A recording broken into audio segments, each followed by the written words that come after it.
y'all. Welcome back to the Power and Lifting Podcast. I'm your host, Solana Lewis. Today, Kristen and I dive into my coaching from the past weekend at Powerlifting America A Division Nationals, how we handle coaching athletes in person versus coaching an athlete who is doing a meet where we are too far away from them. So we set them up with a handler. And then we kind of dive into things we wish we knew when we were first competing, and the things that if we had known them, would have made stuff a lot smoother. So it was a good overall conversation. I really enjoyed it. I think you'll learn from it. And make sure, if you haven't already, please do leave us a 5-star rating and a review. It helps us out so much. We have been getting a couple of reviews here and there, but y'all, right now, it's still May. It'd be amazing to get just one more review for the month of May. All right, so let's go ahead and dive into today's episode. We're back again. How are you, Kristen? I'm doing amazing. How are you? I'm happy. I got back from Texas and I had so much fun. Oh, you have to tell me about Austin. Austin was straight up coaching and going to game day barbell and sweating. But They don't have AC either, do they? they don't. I think a lot of gyms down there don't. Like, it's a thing in Texas. Some gyms have it, but like not a lot do. But what I will say, I was training in Stan Calhoun. I stayed with her and my friend Oli, and we were like, you Mm, can't not be strong in this gym because there is so many strong people there, and everyone was cheering for each other. We were like, you can't not be strong. Like, you can't come in and have like a crappy session where you're like, man, don't feel like it. Nope, that'll be fixed immediately. And we were all like, yo, we all train kind of by ourselves. Like at my yeah, gym, like I go in the morning and there's like 2 powerlifters and one will cheer if he sees me doing something heavy, but that's the extent of it. yeah, I'm yeah. like, yo, if I had this, I wonder like if I would be like a different mental lifter if I had people like yelling in my ear every time. Oh, probably 100%. Because I used to train when I got into lifting again when Juggernaut was still a gym. And so we would all train together.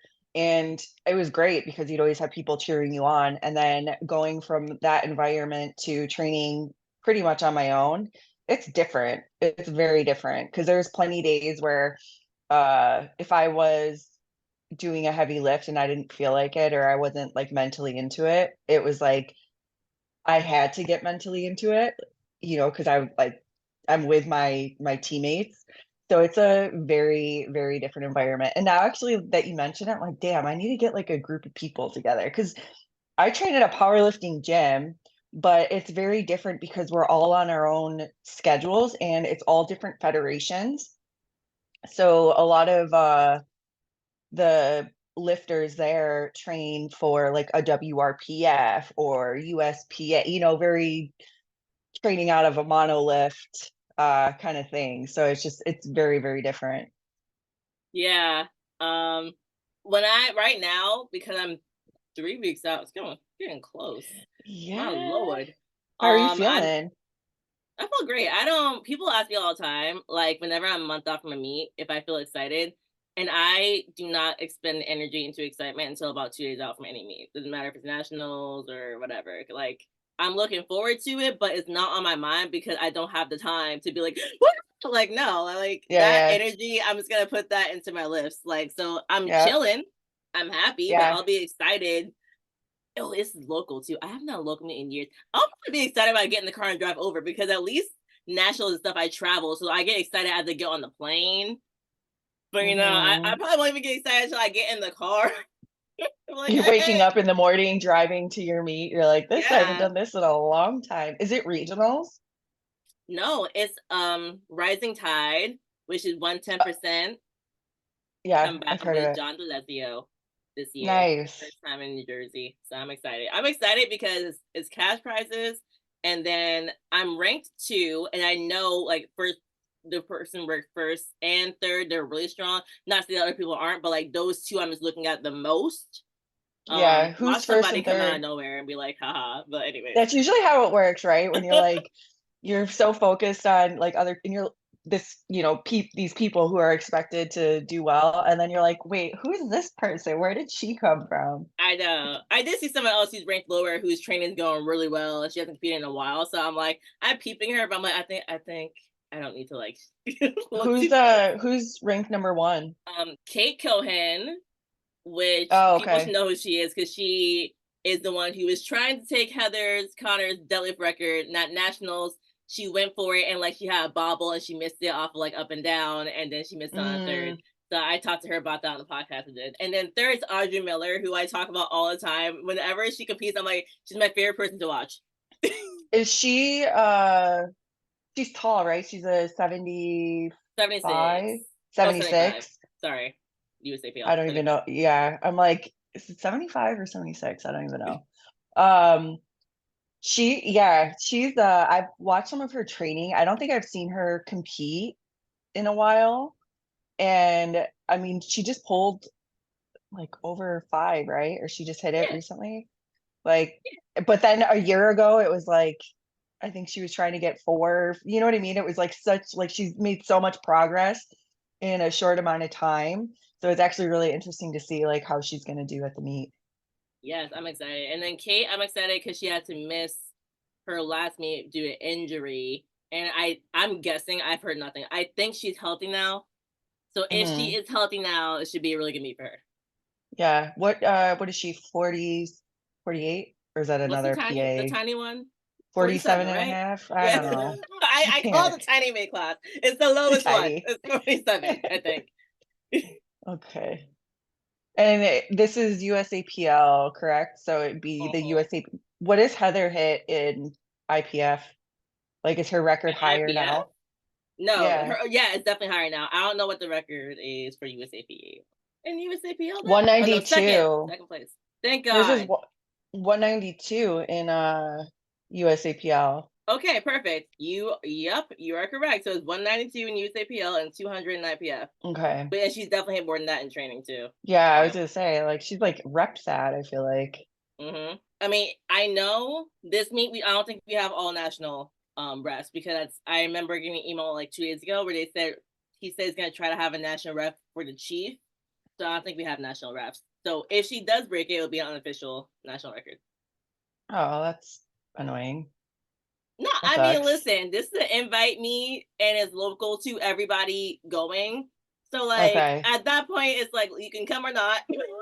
Like, That's fair. it was That's never fair. promised at any point this was to break records. They never said that. But I know that since I'm a rep, I get the emails, and he was looking for all national refs. But like we're gonna have a jury too. So I think between the jury and refs, you can't get enough national for like that's like 7 people. Yeah, it's a I was lot. gonna say, because yeah, you have to have a certain number, right? Oh, that's And annoying. then like I'm a national ref, and I'm like the person who But you're calls. I'm like, well, competing. I will not be helping you today. Like, Yeah. Oh, that would be weird too if you like competed and then you're like, all right, I'm gonna go like ref the second session. not weird at all. Now I would probably. I'm the kind of person I always overdo it slightly when it comes to meets. So I think now I'm trying to pull back. So I probably say no because I know myself. I really want to go all Yeah. out at this meet, and I don't want to pass out and like die. But every time it comes to like nationals, I tend to slightly overdo it because I do commentating. And then last year I commentated, I became a national ref, so I had to referee a session. And then I had like 3 or 4 athletes, and then I competed myself. This year I have more athletes, but I'm not going to referee at all. I'm just going to commentate, which I still commentate before I compete, but not the day of. I'm just going to Yeah. commentate and then coach and then compete. Do you have any lifters who are competing at the same time as you? Okay, so I have one same day person for sure, and we have to wait till way closer to me to know because I would think I should be prime time, especially with upping my total. And then if Yeah. she's like first session, we might be able to make that work, but it's still a maybe. If she's second session, absolutely not, because that literally goes into when I weigh in Yeah. for prime time. So like we are in I don't know land until maybe like a month or two out. Oh my gosh, that's gotta be like frustrating too. So that kind of goes into, I guess, our conversation today, right? About game day handling. And I mean, you just got back from Austin. You didn't compete, but you were there handling, and you actually flew out, right? So it's not like it was a local meet. How do you, if you're not competing at the same time as your athlete. How do you, like what made you decide to go to Austin, and do you do that for every meet for every single lifter that you have? How does that work? Great question. So this particular meet was Powerlifting America Age Division Nationals. And so I definitely don't fly out for every single meet, especially if it's local. If it is local, I set someone up with a handler, and then I'll go into more detail about that later. But yeah, I'll fly out for anything that is national. And now with the split, that was my first time flying out for a Powerlifting America meet. Yeah, so I flew out because I had two lifters. I had one who was Masters 2, 84 kilo, and she came in ranked number 2. And I had another one who was Masters 1, 76 kilo, ranked number 2. And so the goal for my 84 kilo lifter was, we had 3 competitors who were all really close in total, like all within 10 kilos. And I was watching their training too, or those who would post. Some posted, which is cool because Masters 2, normally nobody posts. So I got some posts to look at. But we knew it'd be a tight one, and I was super excited to be there because I looked at the competition, looked over all of their data for like what they've done in most recent meets, and the attempt selection. So the class Michelle Kane, and we had the most ridiculous prep, like, which is kind of getting common for Michelle. I know Michelle's listening. This is becoming a common thing for Michelle, where like the prep is not quite clicking in some areas. So in this particular case, it was deadlift. So squats were going pretty well. Bench was going fairly well too. Deadlift, like she felt like crap for deadlift for literally 3 blocks in a row, like 12 weeks, 13 like weeks of just like, sometimes what we would pull for the opener was not coming off the floor for 1 rep, like for no good reason. Like we looked at the data of the past and we're like, we did not increase the intensity, nor did we increase the volume. The volume was the same, the intensity was lower because she was struggling to hit certain numbers. So we were like, we don't know what's going on. But one thing I know about Michelle is on meet day, things tend to turn on regardless. And I was 100% banking on that to happen. Like with my whole Mhm. heart and soul, I was like, we going on a prayer and the past data we have. Because on meet day, even if the prep's not beautiful or one lift is not going well, it's like, I don't know if it's, I feel like it's mental and her body just listens to her. She's like, on this day, we're going to hit what we need to hit. So she ended up with the all-time squat PR that we did not touch in training. All-time bench PR. So the squat was a 2.5 kilo PR, bench is 1 kilo PR. Deadlift went 2.5 less than her best, and it was crazy because that was the battle. By the time it got to deadlifts, it was one person we were really looking at who we knew could beat us at that point because she had already Mhm. gone 6 for 6. Oh, and took a bench press American record. That was dope. And so we went 6 for Yeah. 6. And then when it came to the last deadlift, looking at her opponent, I wasn't sure what both of them had. Like my lifter or the other one. I was like, I don't Mhm. know what my lifter has left. So I loaded 7.5 above what she had just hit, and she hit it, and it moved better than the second. I was like, dang, Really? see, if the second moved like that, I would have given you 10.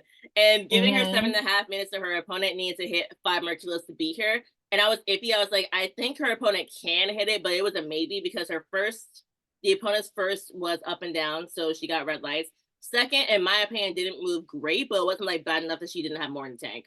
So I was like, it's a 50-50 coin toss. And she went out, and guess what? Her third moved better than her second, just like my Yeah. lifter.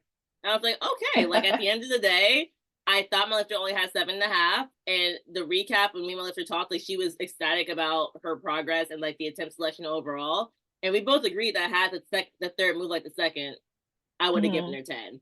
But I literally did ask her because she wanted me to just trust me with numbers. But I did ask her the last time. I was like, listen, tell me how much you think you have left. And she was like, I really don't know. I was like, all right, I'm just gonna trust my gut. My gut said we have at least 7.5.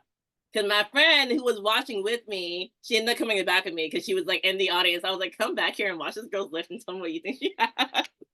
Like both my opponent and my lifter. She was like 5.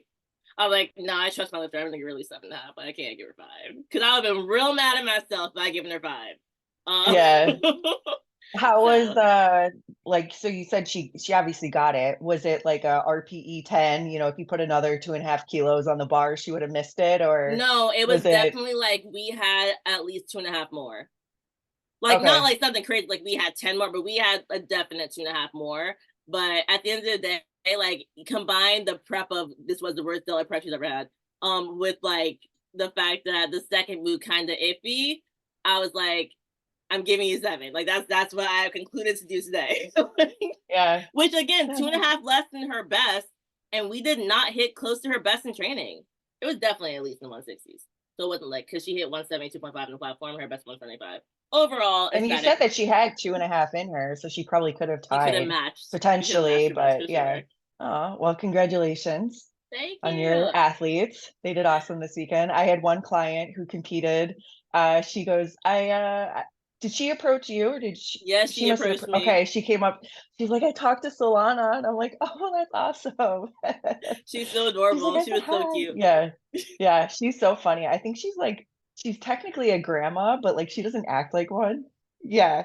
One thing I learned coaching master lifters who's still in my grandmas, you wouldn't know it. Like, I'm like, this, she's so cool. I'm like, not that my grandma wasn't cool, but my grandma was like I don't know, traditional, you know how like you look at a grandma and yeah, she doesn't act like a grandma at all. She's like, when she comes to San Diego, like last time she was, because she travels for work, so she comes to San Diego, and whenever, like if I have a client in San Diego, it's like we always meet up.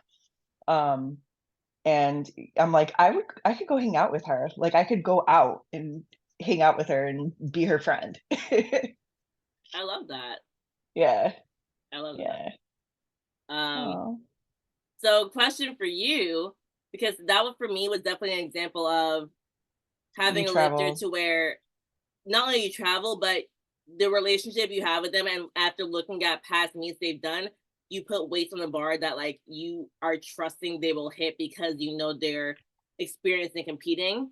But to a novice Hmm. lifter, I would have no way in hell would I have loaded any of those numbers. A novice lifter, we would have gone 2.5 less than every single attempt for sure. But Yeah. that was more so like she was so seasoned, and I just know her as an athlete. Have you had anyone like that where you're like, because you are so experienced, I'm gonna load this, but I know for damn sure if you are not so like seasoned with competing and I didn't trust you, I Yeah. wouldn't give you this number. Probably more so with deadlifts, just because a lot of times I feel like the like bench, not really. I feel like bench is just you can kind of exactly if you hit this in training 9 times out of 10, like we're probably not going to add an additional 5 kilos to the bar just because I know you perform better in meet day. You know what I mean? But deadlift is different because there's so much like if you're a lifter, you said you went to game day, right? And you're like just the energy and being there, you would have great sessions. And in a meet day, that's kind of the same thing, right? Where there's just like a lot of energy. And with deadlifts specifically, I feel like people can just are able to get aroused and can perform better on meet day than they would in the gym. So I'd be more inclined to add a attempt that they have not hit in the gym or in training with deadlifts, probably not on bench though, 100%. if that makes sense. Um, but yeah, I think it depends on the lifter too, because there's a lot of lifters who perform well in meet day, but there's also lifters who I find can get in their head and they actually are so nervous that they actually can do more in training essentially than they would on meet day. So it's like you have to like learn the lifter and you don't really know that lifter until they've actually done a meet. Like how do they respond on meet day to the The stress environment. Yeah, and the in the stress. environment? Are you one that does well or are you one that kind of get in your head? So yeah, you really won't know that until you've had your first meet with them. Yeah. I have a lifter who I am coaching in person for her first meet ever in 3.5 weeks. And I know for a fact that like going into this meet, and we talked about it already, the goal is to hit attempts. She's definitely someone who Hmm. gets like more stressed out with like going for the heavier numbers and prep. So I know that I wouldn't have the same mentality I had this weekend at nationals, Yeah, where it's like you gotta grind this out. Like I definitely want to do very well, but I'm not gonna put a number on the bar where I'm like, okay, it's gonna take your heart, soul, and Jesus to get this up. Like I would yeah, just offer 2.5 less at this local meet so that she could still do great, hit something heavy, but it's not like, RP 10 we have like a record on the line or something like that. yeah. And especially if it's a new lifter and they've never competed before, it's like you want them to leave the meet with a good experience. And if you've never competed and you bomb out or you go, I don't know, 4 for 9 or whatever, like a really low, um, attempts, or if you're not making your attempts, like, you leave that meet feeling bad, right? And you're like, "Oh, this was horrible." You want that lifter to wanna compete Come again, back. Yeah. to come back and be like, "This was fun, let's do it again." So, you want the lifter, I always say, like, the first meet, and we've talked about this before, it's like, you don't wanna cut weight, you wanna have fun, and obviously you wanna hit PRs, and that's great, but I think going 9 for 9 should be the primary goal so that the lifter can leave feeling good about themselves and feeling good about competing as opposed to not doing well and then being like, "This sucks, I'm not doing this again." So, Yeah. I it talked about this definitely. too with someone today. Did you? Nice. That's um, funny. is someone she's competing at WRPF regionals, and we just mentioned how we're gonna be like pushing for a deadlift number that she hasn't touched in training. She's been stuck at the same deadlift for like 3 years, and she just came to me for her first ever prep this month, or no, 12 weeks ago. This prep, and so we're pushing for her first ever deadlift PR. And I told her, I'm like, looking at these numbers, if you were like a brand new lifter, I wouldn't have these numbers written down because I want you so badly to like go 9 for 9. And well, not really some of them, but like the deadlift attempt is slightly the riskier one. And I'm like, no matter what, go Mhm. for it. I don't care. Because at the end of the day, like you've been competing for years and you love it. You're not gonna not come back over missing the deadlift. So like Yeah, load this number. I said only don't load it if something goes egregiously wrong on like the second attempt. Like just put some on the bar, yeah, please. because that's probably her goal is she wants to hit a deadlift PR. We're trying to PR all of it, maybe, but yes, deadlift Yeah, would be the most impressive PR. Actually, yeah. not even her bench has gone up 5 Ts in 12 weeks, which is crazy because she was just stuck at that too. But that one's like for sure gonna show up, so we're like not Was worried she about it. doing her own coaching beforehand? Girl, she was doing juggernaut, Oh. and I told her, I'm like, when you're a lightweight lifter, the benches they program ain't gonna do it. Two It's times not a gonna do week. it. It 2 times a week and like sets of 10 and 8 and 6 and foot. No, I'm like, honey, we gonna hit singles like every week forever. Like you're a light. You should fit 2 kilos. I'm like you I gotta hit went something heavy. Yeah, I'm benching right now, well, 4 days a week, and then as I get closer to my meet, I'll probably add another day. It's just a frequency thing, I think, with bench, especially for women, um, and I gotta be careful what I say here, but yes, I feel that women respond better to a higher frequency What's she in about bench to press. say? Okay. Yes, I agree.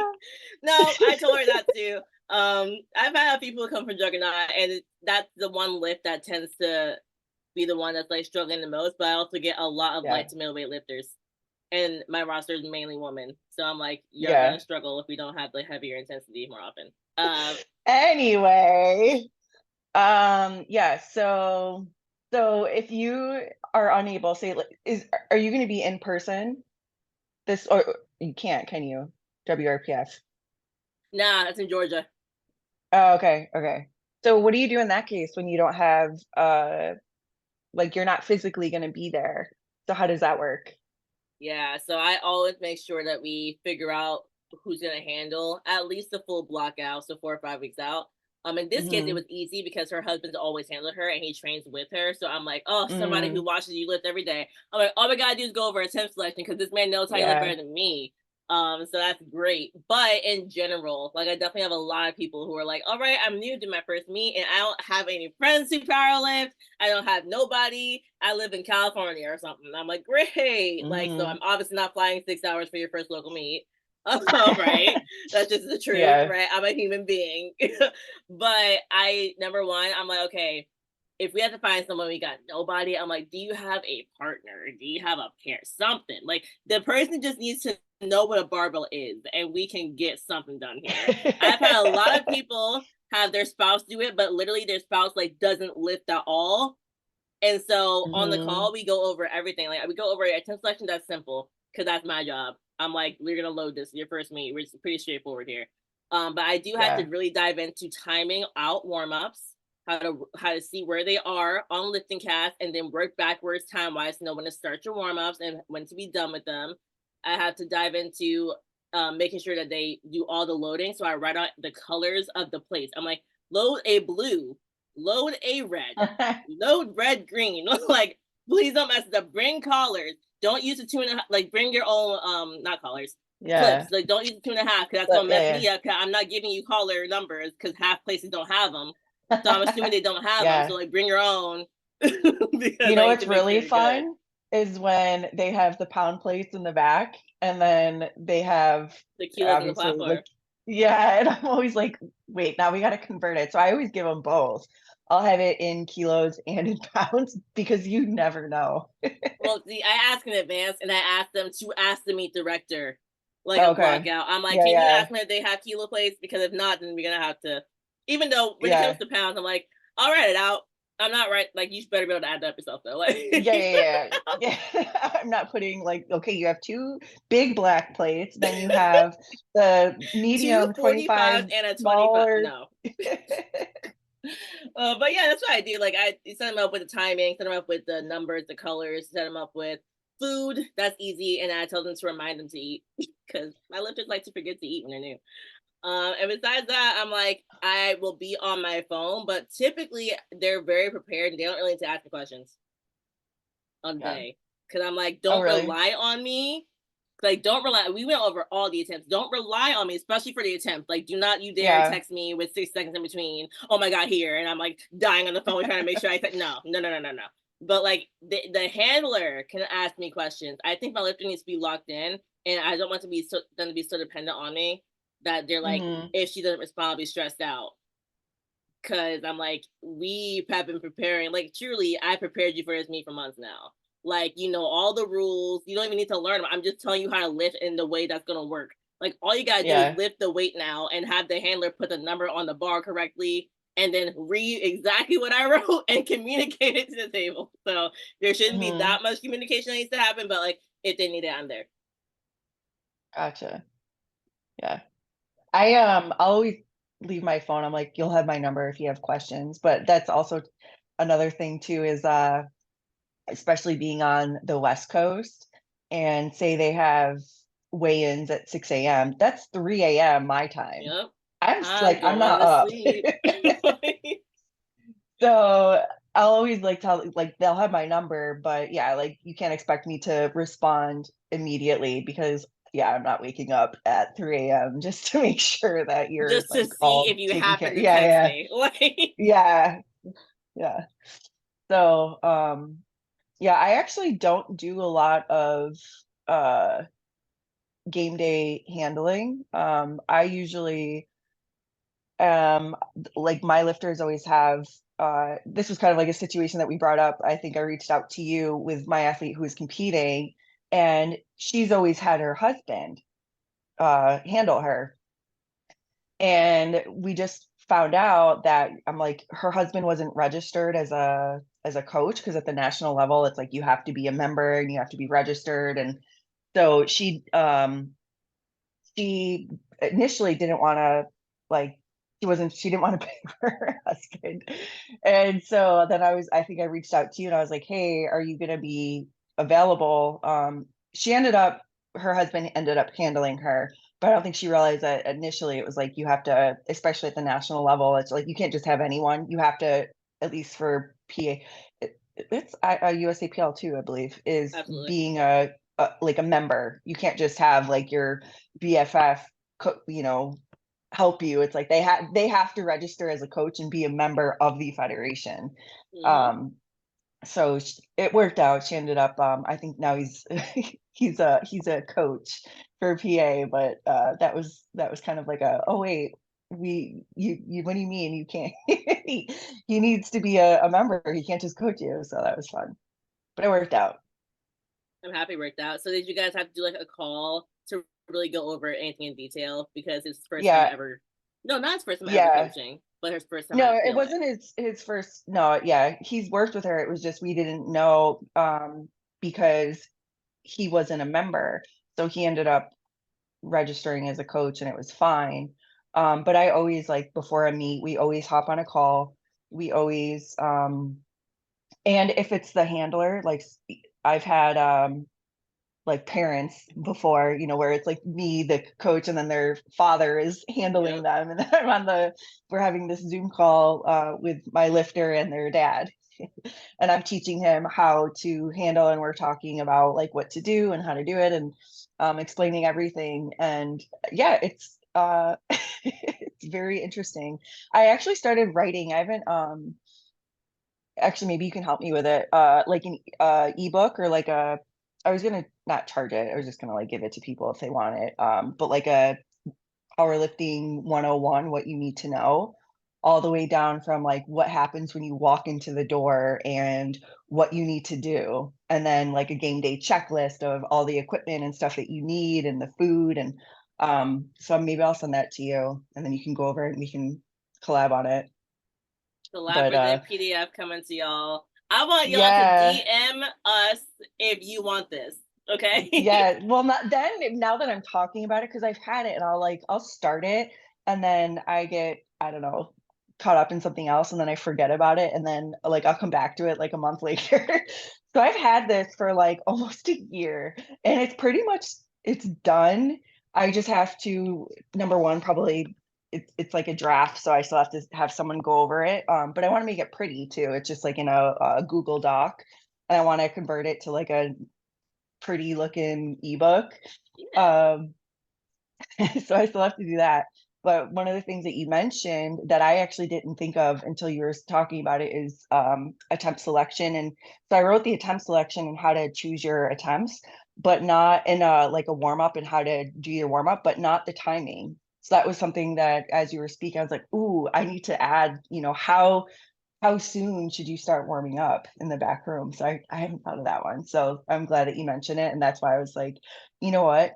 I should collab, because you'll probably think of something that I don't. Like I'm probably missing something that maybe you think of. So I'm gonna add it in. yeah. Don't worry. You should really thank Matt Gary because I always talked about having warm ups, but the way he spelled it out was so simple in his ebook that I was like, oh, Yeah. like this is an easier way to explain it to a brand new person.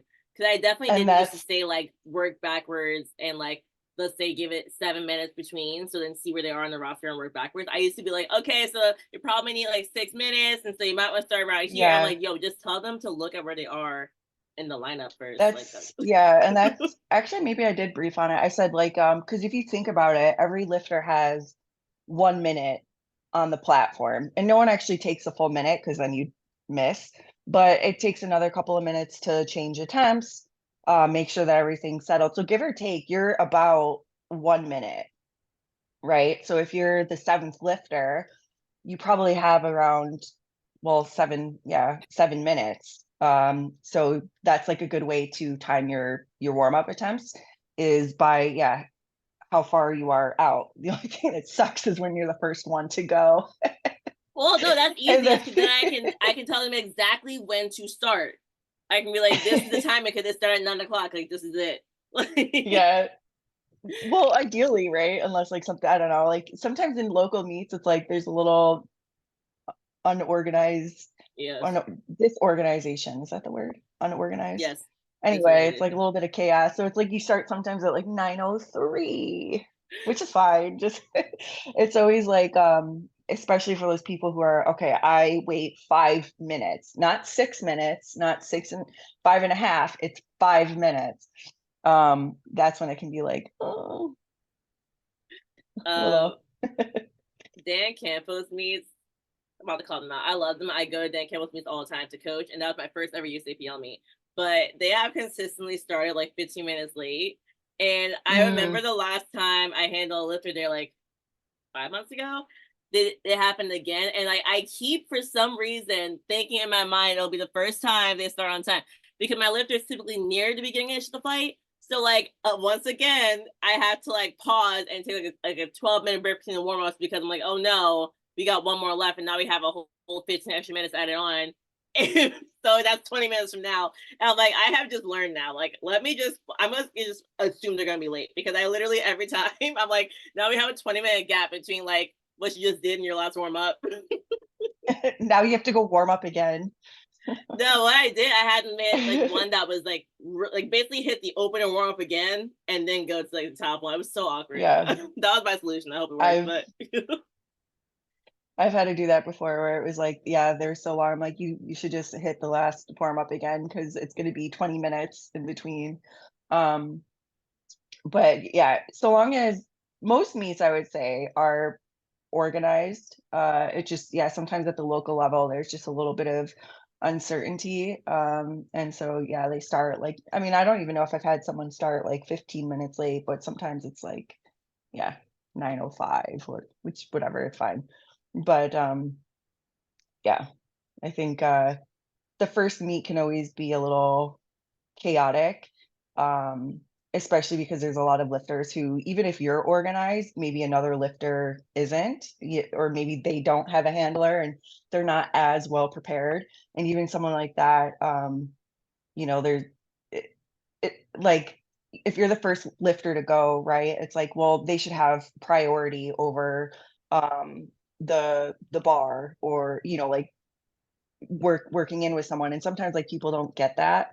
It's like they're so focused on themselves that there's not, if you have 15 lifters, right, in your flight, there's not 15 warm-up racks. There's yes, probably, I mean, luckily if you 5, have five, 4. that's a lot. And so you're going to be working in with other lifters. You have to, right? That's just etiquette. And you're gonna have to, go on other people's time sometimes. And I've had people where we're like warming up and someone's like, "Can I take the bar?" I'm like, "Why didn't you take the bar 10 minutes ago when we had just the bar?" Like, why are, they warm up very late. Mm-hmm. And then they just, yeah, it's very, very awkward. But sometimes like there's other things that you can't really plan for that you just kind of have to accommodate. And a lot of times that's just going to be other lifters. Um, but with that said, I think that's kind of like where a handler comes in, where um I'm the one, if I'm not competing, the handler. You sit down, I will like change all the weights, whatever. This person wants the bar, even though we have 170 kilos on the bar or whatever, right? Like where I'm like, I'll just unload the 6 red plates that I have on the bar. It's fine. You can just sit there and relax. Like you should not be lifting. So that's always fun. So I'm happy you mentioned this because this is something I do go over with people who have a new handler to them. But I didn't think about it Mhm. because they was like someone who like handles her all the time. Yeah, Yeah. talking about how you guys share. So my way of going about this, right? So I'll explain that you have to share, but I'll also explain if it's a novice meet that people are unorganized and don't know what the hell's going on. So when I tell them how to time their warm ups, I'm like, be very relentless about the timing of your warm up. Like if people are like, fumbling around with the bar, like if you see someone going, be like, okay, after you, I'm taking this. And then if someone tries to Mhm. kind of go in front of you and they look lost, you say, excuse me, wait, I'm going next. It's like I'm very Mhm. much like be very stern about it. If I'm there, I will basically try to run that platform. So oh yeah, hell yeah, no, I'm running it. I'm running it. So Yeah. now I'm timing us and I'm like, okay, so you're going after, all right, so here's the order: 1, 2, 3, 4. That's the order we came up with. All right, what are you loading? Don't you end up What do you handling need? other lifters? No, I end up like, I'm just loading the weight for them. I'm yeah, yeah, not giving yeah. you no But squat then I've command. Like, always, oh no, no, no, no, none of that. But I'm like, hey, you should probably go and take your attempt right now. Like you're about to go in 3 minutes, take your attempt. And so I'll end up like working with other, not handling them, yeah, but yeah. hey, you Helping them should, out, absolutely. yeah, yeah, yeah. Like you help, like, yeah. And especially too, because like you said, sometimes they have a handler, but it's their dad and they don't, they've They don't never know had what the hell's going on. yeah, they're just like walking around with deer headlights. So sometimes, and especially at like a local meet where uh, you end up helping other people, and especially because some people for whatever reason like either they don't want to share or they don't know how to ask to share. And I'll see someone like, "Oh, I don't have a bar." I'm like, "Do you need this? Do you want to work in with us?" And Yeah. and that I always say that too. And that was something that I wrote in my little ebook is like, to be nice and offer if you see someone, but also like don't be a dick and be the rack hog. Yep, Um, local meets are fun, like new they meets. are. I You love get going a to them because lot of they're just stuff. like, So much and happens. I I remember. remember Yeah. Go my ahead. first nationals, because this was back when they didn't, I don't even think they had a qualifying total. So I did one meet and then my second meet was nationals. And I went with my mom and everyone was like, "Who's your handler?" And I'm like, "What's that?" And this is back in 2014, right? Where like, I mean, there was Instagram, but it's not the way that it was. So it's not like you could just, I don't know, look things up, right? Like I knew what powerlifting was, but I didn't really know what went into it. So the first meet that I had, my parents came, but I kind of just like gave my own attempts, to the point where I was so conservative that when I went in to put one of my bench attempts, the lady told me no, and she's like, "You're doing this." I was like, "Okay." Wait, was it like a not 2.5 kilo increment? I don't remember. It was like I Okay. was so nervous because it was like it was my first meet, right? So I was so nervous.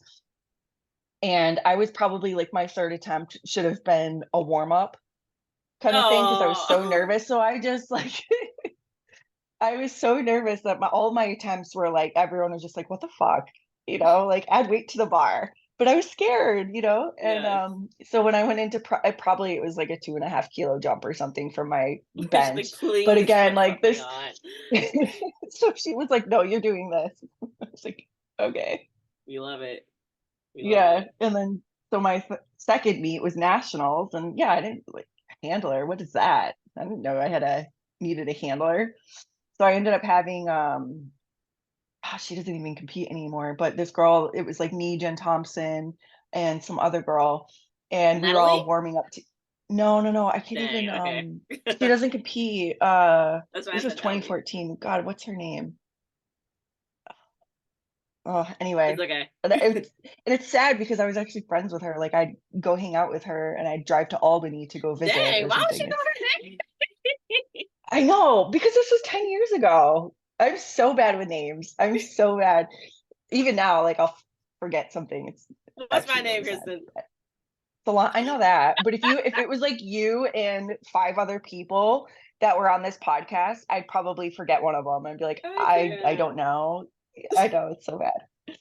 Go ahead. Oh shit, what's her name? Well, anyway, so she had a handler and her handler was like handling me, like helping me out. And yeah, just because and which was funny because we were kind of competitors. Um, but we ended up becoming good friends. But yeah, he was handling me because I didn't know, right? So I think now at least there's a little bit more information available so people know that they probably Hmm. should come prepared. Yes. But I remember all the things when it was my first meet and me being a deer in headlights, right? And I assume just everyone was probably like me at their first meet. And what would I would have liked to know at my first meet? And That's how that's you kind gotta of think like, about stuff. yeah. Hmm. And that's yeah. So that's how I go into it with a new lifter is I'm assuming that they know absolutely nothing. And how would you teach them how to their first meet? So that's kind of what this ebook will be about. So I'll send it to Nice. you. This reminds me, I have a bad story. I wish I was there in person. Man, when someone is rude at a first meet, I always wish I was there because Oh, because you don't want to see me get stern back. and But it's my always like a lifter, parent or something. It's not like the lifters are always cool. It's always like just someone who has no idea what they're doing and they just walk in like an asshole. I'm like, fuck you. oh my god, no, my client was in Alabama. It was a U.S. I think I don't know if USPF or WPF, but some lady who apparently wanted to go for a squat record, what to do. She hogged an entire rack to herself, like refused to let anybody on, and so literally everyone shared two racks. And she told me, like my told me she was like sharing with like 8 people, while this lady had one rack Jeez. to herself. And I'm sitting here thinking to myself, I wish with all my heart I was down there because the way I would have unloaded that lady's plates and said, "Get out the way before I move you," would have been. I would have got kicked out the meet. The way I would have blatantly unloaded that lady's place You right wouldn't before have she went gotten out to kicked warm up. out. You would have had every Like, right to. and apparently the That's same amazing. dumbass lady then proceeds to bomb out the squad. How? That's amazing. That is amazing. That's, That is I can't. Like, and I'm calling them dumb because they're rude and blatantly said no to anyone help working in with them. So now I'm calling you dumb. So just know, people, I'm not typically mean unless you are just nasty as a person. But when I heard this story, I was so upset because my lifter was like, it really kind of rattled me that she wouldn't let me because she was like trying to nicely ask for again, and she was like yelled at. And like, it was like maybe her second meet, and she's like not super confident yet. So yeah. that like really frustrated me. That's so weird. Like, what? Actually, but that's like Ma'am. the best story, that like a happy ending is just to know that she bombed out. Like Yes.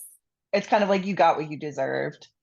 Oh yeah, like people like that. I'm like, I don't wish horrible things. But, like, I hope every time like you walk past the kitchen table, like you stub your toe. Like every time till the day you die. Like I hope every time like you close the door, it kind of hits you a little bit on the way out. You're like, oh, like it hits shoulder, it kind of hurts a little bit. Yeah, I hope that for you. Like Did the woman finish her meat? I'm kind of I don't know or curious. care. I just need to hear that she bombed out. I thought listening after that.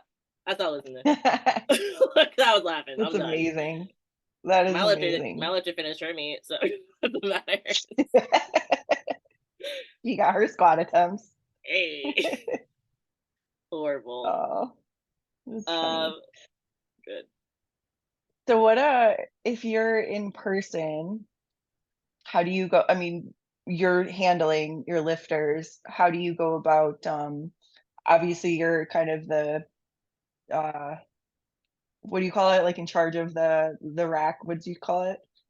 Where you're kind of taking over and you're like, you just have your lifter and then you're working with like because you have to work in with other Oh, people. I just say I command the platform. I don't know what the name Okay, is. command it. In a Okay, very well that's nice what I way, was. yeah. I just make sure that we organize and it's not just Yeah, people yeah. randomly walking up and they're like, no. Oh, another thing I'll do, this happened. Oh, I was so thankful actually. New York regionals, no, New York states, they assign people to a rack. That was beautiful because sometimes you'll have a Oh, lot of people kind of gravitate. I think that happens to me somehow. that's actually really smart. How come they Oh, don't? beautiful. How come that's not a thing? It happened at Carolina Prime Time as well. New York State. I saw it somewhere else too. So how come it's not a thing? I mean, at nationals, that's too many people.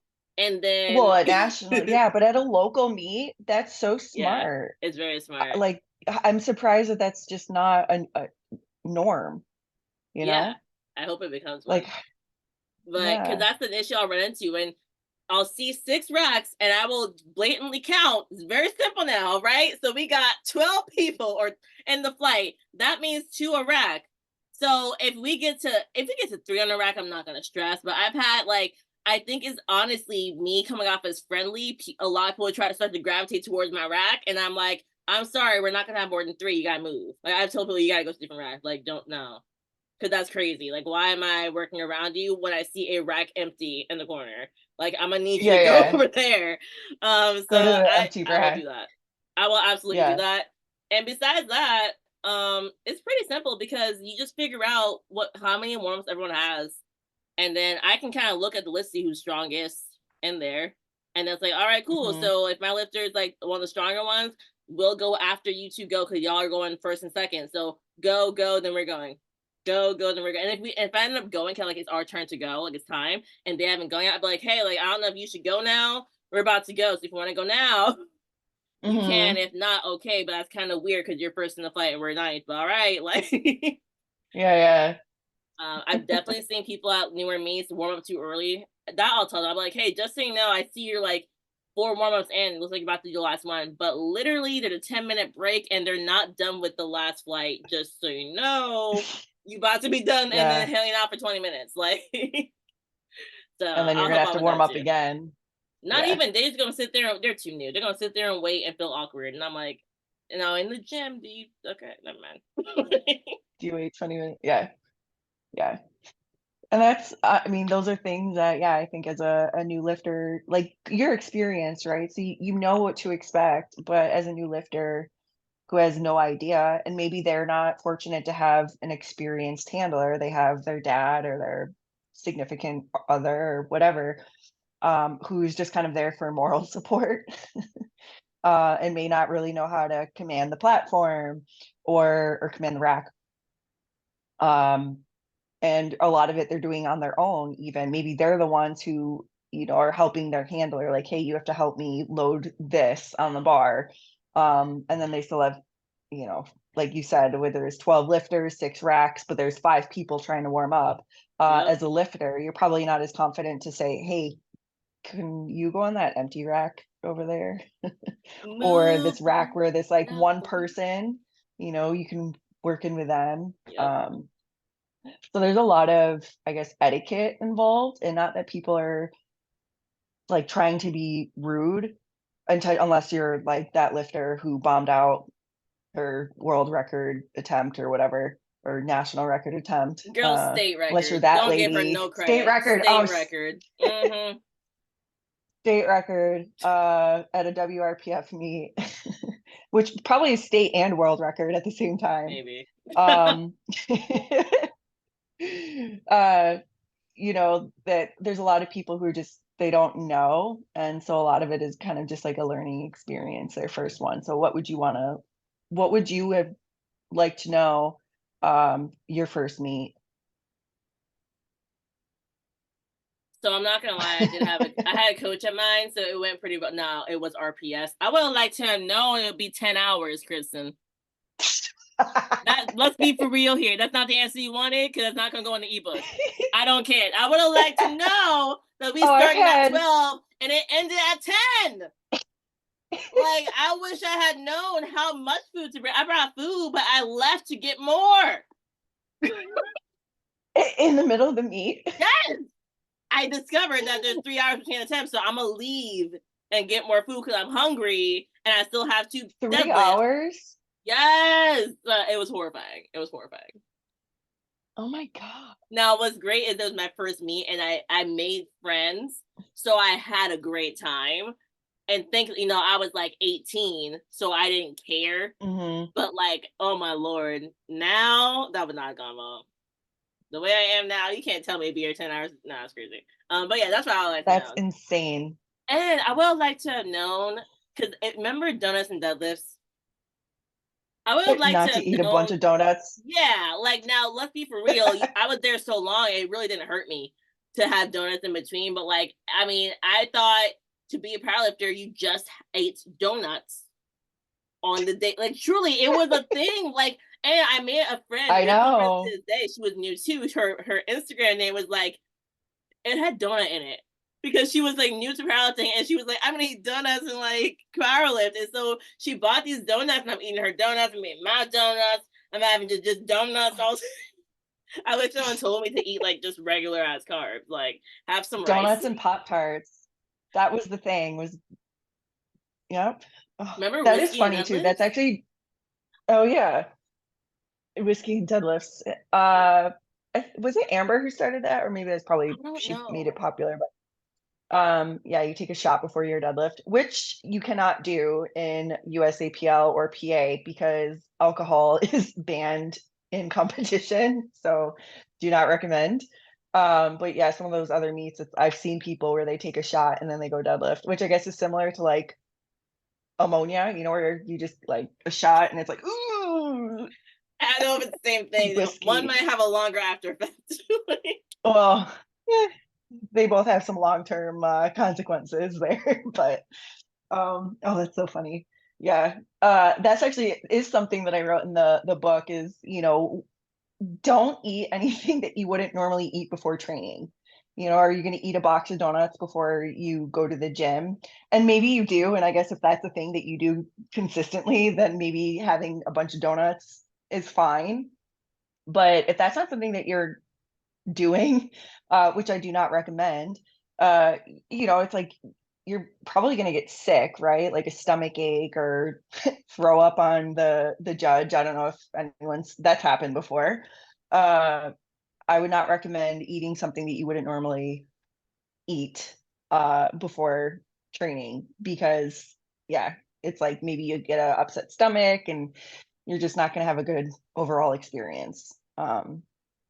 After the meat is a different story. If you want to eat all the donuts and whiskey or whatever, like fine, but before, I wouldn't do it. Yeah. I do have Swedish fish though in between. That's my thing. No, In you gotta between do Sour Patch deadlift attempts. Watermelon. No, I'm a Swedish fish kind of No girl. way. No. Yes. Swedish fish is my jam. Because you know why too, is because and I think it kind of started with the whole like, oh, you need sugar and candy and zero fat. And Swedish fish are pretty much like pure sugar. There's no fat in it. Sure. Not like it matters, like, right? But so it's like my pure sugar. I'm gonna get my glucose in immediately, my fast acting carbs. Yeah, And heck yeah. yeah. But I You said still that. to this day, it's just like a thing. I'll still have my Swedish fish in between deadlifts. And it has to, and it doesn't, I don't have it during squats, and I don't have it during my bench. It's deadlifts only. I love it. You Do you said, have like a weird ritual? Like what's your weird ritual that you do that like probably makes no sense, but it's just something you've always done? I Do you don't have have a something ritual. I, weird? I know that I like to always have, if I can find it, a turkey, bacon, egg, and cheese specifically. Okay. If I don't have it, Yeah. I'm like, this sucks. Like I have to like my whole day has to be rearranged now over the fact that I can't have the sandwich. So like I absolutely Yeah. hate not having it. Truly I do. But I guess that counts. And it's something that makes no sense, right? Like it's Yeah. are you gonna have a bad meat because you didn't have your turkey sandwich? Whatever, but it's like one of these things that's just a ritual that, in your brain, you're just kind of like, I need to have it. This is a thing that I've done.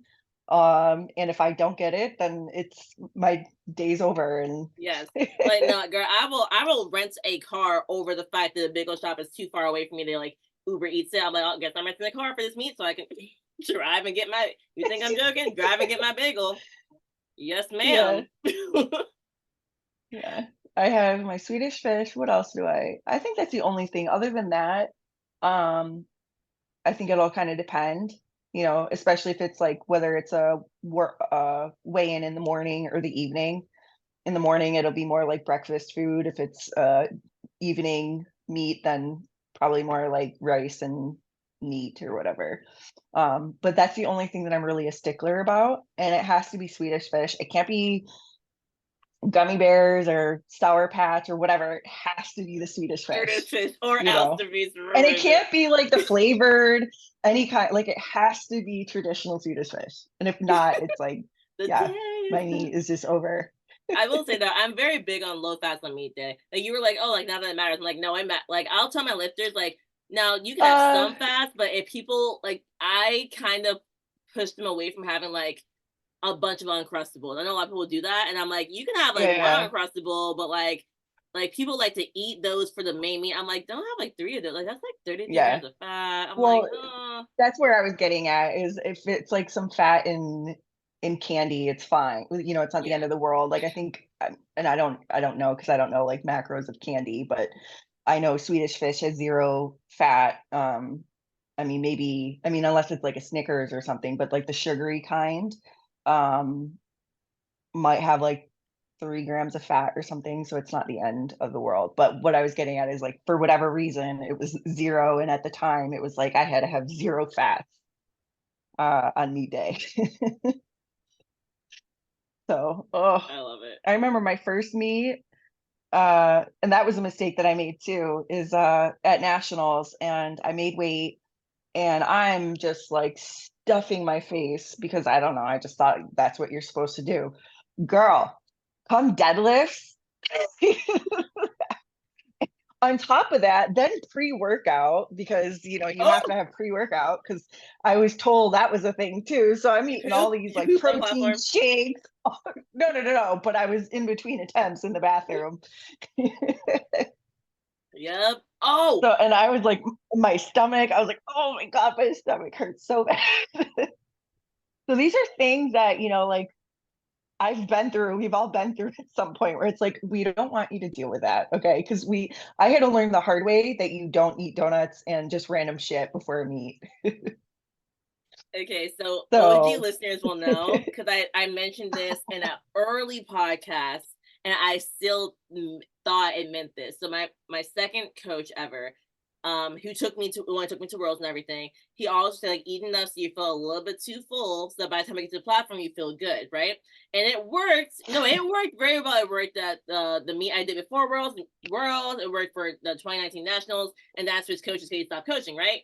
So I kept that up until like only 2 years ago because I took it way too literally.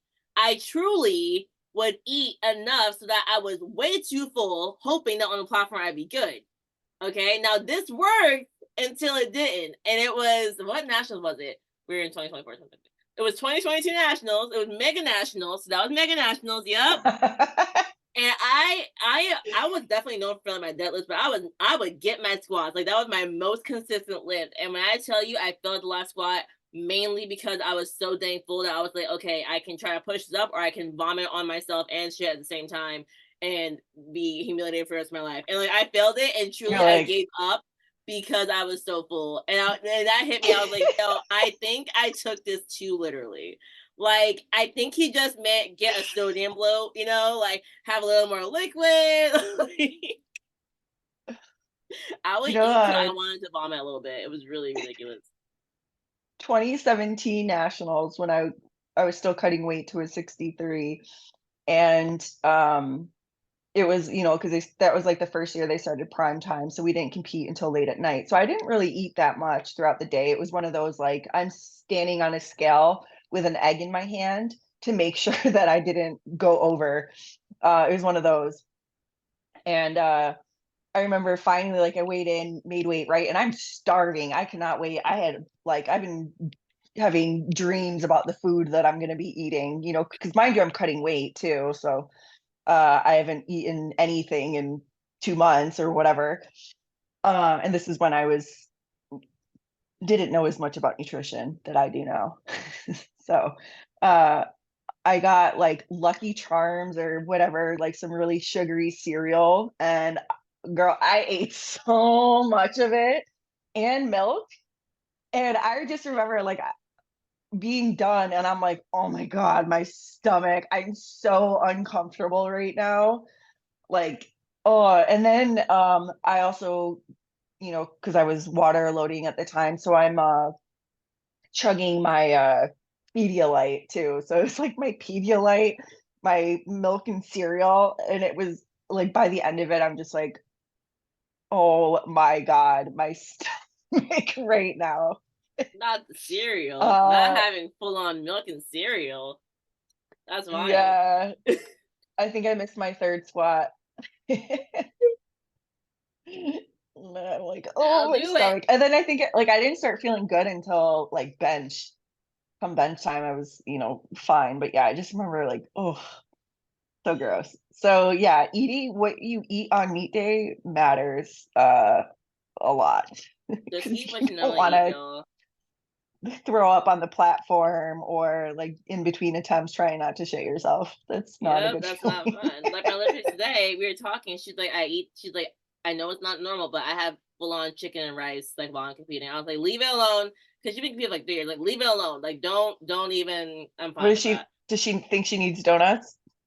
No, because we were talking about. I was mentioning how I have people eat mostly just carbs and like some protein, but like she's having like real like a good ratio of chicken in here. Where like normally I'm like I don't care how much protein you have as long as you just have a little bit of something at some point. But I really don't care. I'm like just You're have like just mostly carbs, not candy, but like some mhm. candy, like rice cakes, stuff like that. And she's like, no, Yeah, I yeah, like. yeah. She's like, when I have a lot of carbs, a lot of fruit, it just makes me starving. Like I'll be starving. Like I will have mangoes, like a bunch of dried mangoes, and be hungrier than before I eat them. So whenever I've done that, I just don't stop eating them. I'm never full on meat day, and I'm uncomfortably squatting, deadlifting, hungry. She's like, but if I had chicken and rice, I'm satiated. I feel great. All right, leave it alone. Now I would That never. works. I tried it in the past. I cannot have grilled chicken on meat day. I cannot do it. I just don't want it. I have no appetite for it. I'll stare at it. I'll smell it. I'm not eating it.